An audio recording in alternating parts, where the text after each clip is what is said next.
Kalkım Türkmen Köyü, Halep'in Çobanbey kasabasına bağlı Suriye-Türkiye sınırına 5 kilometre uzaklıkta yer almaktadır. Halep merkeze 95 kilometre, Çobanbey kasabasına ise yaklaşık 9 kilometre mesafededir. Kalkım sözcüğünün anlamı kıyamet veya mahşer anlamına gelen İsrafil'in kalk borusundan alınmıştır. Bağız rejimi döneminde diğer Türkmen köyleri gibi Kalkım'da Araplaştırılmak istenmiş ve adı El Nahda olarak değiştirilmiştir.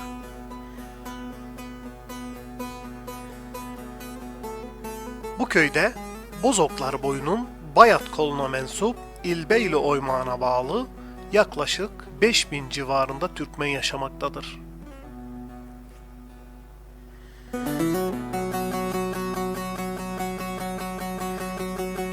Kalkım köyünde yaşayan Türkmenler 1691-1696 yılları arasında Sivas'tan göç ederek önce Rakka'nın Culap Nehri civarına, daha sonra da Halep'in kuzeybatısına yerleşmişlerdir.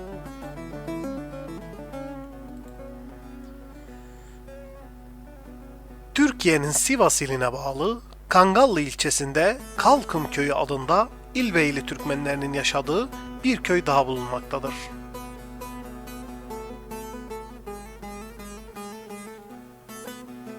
Köyde Helenistik, Roma, Bizans ve İslami dönemlere ait kalıntılar yer almaktadır.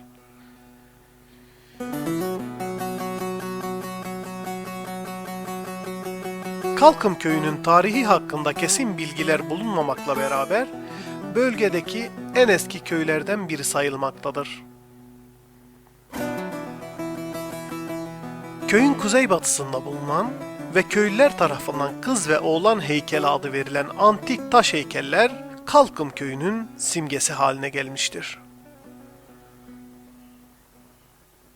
Ayrıca köyün içerisinde bulunan Hüyük Tepesi'nde eski dönemlere ait kalıntılar yer almaktadır.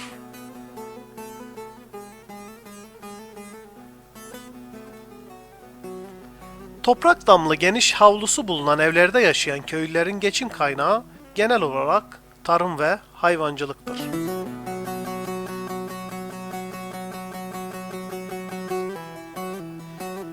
Geniş dağlık ve düz topraklara sahip olması sebebiyle köy halkının çoğu deşti yani mevsimlik tarım ile uğraşmaktadır.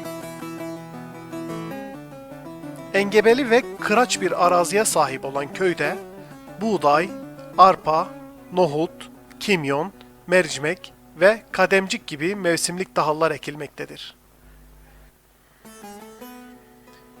Yukarı mahalle, aşağı mahalle ve Boyraz mahalle olmak üzere köy 3 mahalleye ayrılmaktadır. Köyde yaşayan bazı aileler şunlardır: Kara Aliler, Kara Haliller, Sarı Haliller, Hessolar, İsolar, Musalar, Köseler, Henediler, Cülhalar, Kadirler, Paklacılar, Develer, Mahliler, Ömerler, Ağcalar, İbolar, Kamberler,